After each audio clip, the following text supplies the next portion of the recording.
Assalamualaikum warahmatullahi wabarakatuh. Perkenalkan, nama saya Muhammad Hamam Raihan, kelas TU 5A NRP 0923040026.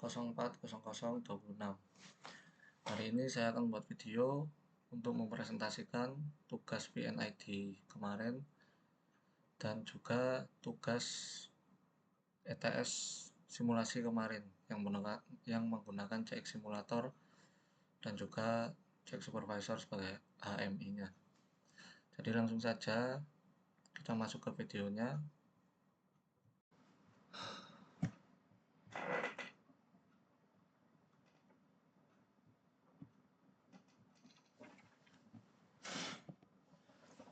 Jadi ini merupakan diagram PNID pump with storage tank yang saya buat. Untuk gambaran umum sistemnya, diagram ini menunjukkan sistem pump with storage tank yang digunakan untuk memindahkan solvent dari unit 1 menuju unit ketiga, unit 3 dengan perantara tangki penampung T001 dan pompa P001. Untuk fungsi utama komponen, yang pertama ada T001 atau storage tank, berfungsi sebagai tempat penampungan sementara solvent sebelum dipompa ke unit berikutnya. Lalu ada pompa P001 digunakan untuk mentransfer solvent dari tangki T001 ke unit 3. Lalu ada level switch SHL0011 atau sensor level tinggi yang berfungsi sebagai proteksi overflow pada tangki. Lalu ada filter yang berguna untuk menyaring kotoran agar tidak merusak pompa. Dan juga ada check valve untuk mencegah aliran balik atau backflow. Selanjutnya ada relief valve atau minimum flow protection, menjaga pompa agar tidak bekerja tanpa aliran minimum. Lalu yang terakhir ada pressure transmitter PL0013, yaitu memantau tekanan agar tidak terjadi overpressure pada jalur discharge. Lalu untuk alur kerja sistemnya, jadi alur kerja sistem pump with storage tank dimulai ketika solvent dikirim dari unit 1 menuju tangki penampung T001 melalui jalur inlet.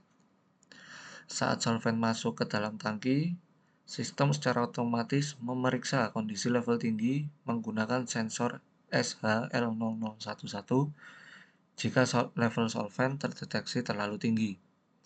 Interlock akan aktif dan menghentikan aliran masuk untuk mencegah terjadinya overflow. Apabila level berada dalam kondisi aman, tangki dinyatakan siap beroperasi dan pompa P001 diaktifkan untuk mentransfer solvent.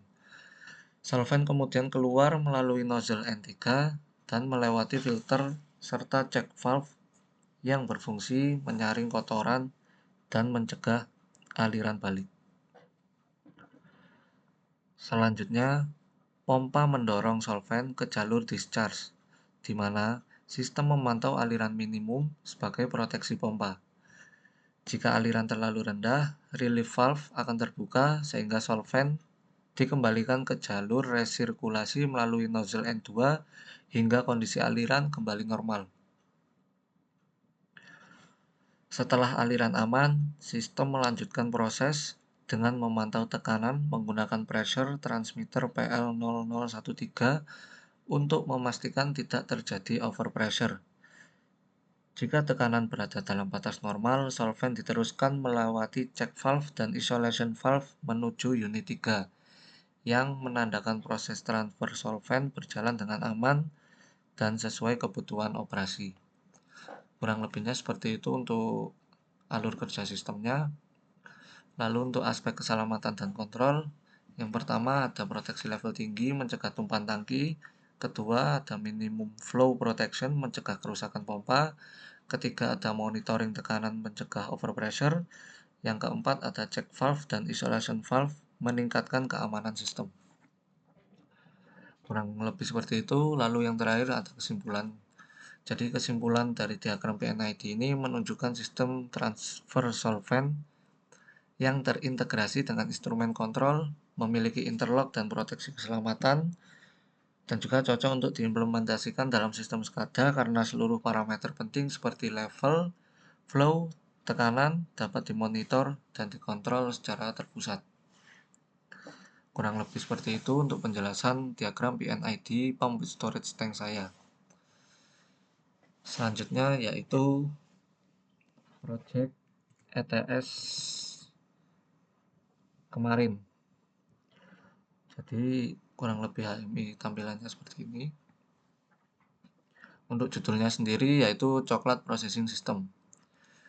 Jadi dalam project saya ini saya bagi menjadi dua diagram blok. Untuk diagram yang pertama saya masukkan pump, agitator, sensor suhu, thermocouple, dan juga heater. Jadi untuk proses yang pertama ini ketika push button saya nyalakan, maka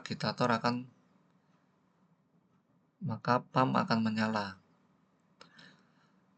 Di saat pump menyala, sensor level akan membaca isi tangki, dan bersamaan dengan pembacaan isi tangki itu agitator juga akan berputar. Nah, kecepatan putaran agitator ini bergantung dengan isi dari tangki. Semakin banyak isinya, maka agitator akan berputar semakin cepat.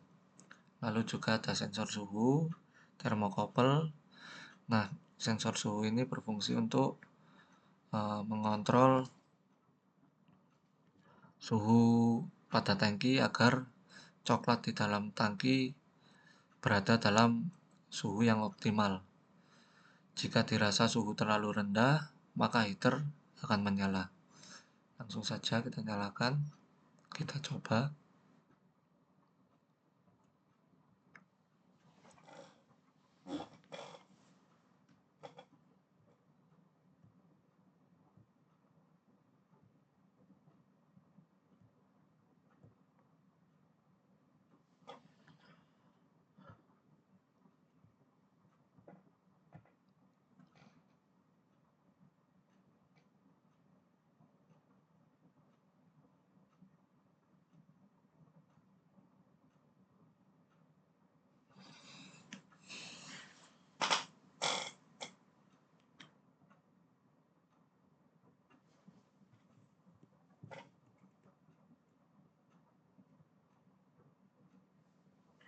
Nah, untuk diagram bloknya, diagram laddernya kurang lebih seperti ini.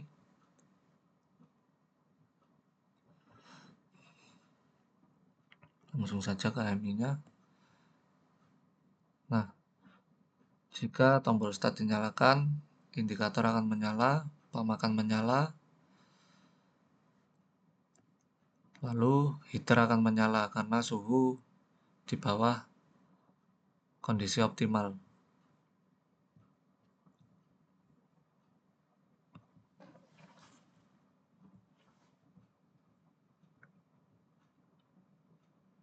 Nah, sekarang kita setting untuk suhunya.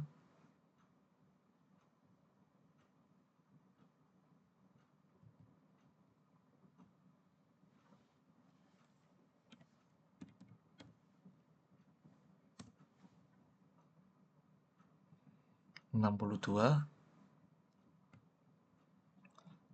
62. Maka heater akan mati dengan sendirinya karena suhu sudah termasuk suhu optimal, maka heaternya akan mati.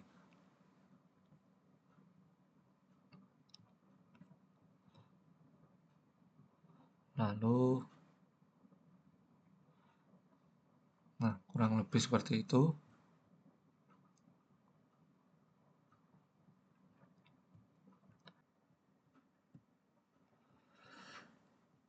Jadi untuk proses yang kedua ini, ketika tombol start ditekan,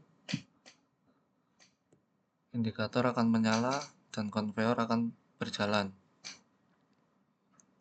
Nah, ketika botol kemasan ini menyentuh sensor proxy,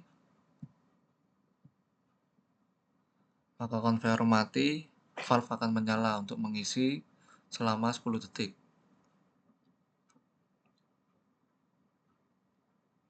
Nah, ketika sudah 10 detik, valve akan otomatis mati dan konveyor akan berjalan kembali. Nah, kurang lebihnya seperti itu untuk coklat processing system saya. Nah, jadi kurang lebih seperti itu untuk penjelasan dari saya. Kurang lebihnya mohon maaf. Wassalamualaikum warahmatullahi wabarakatuh.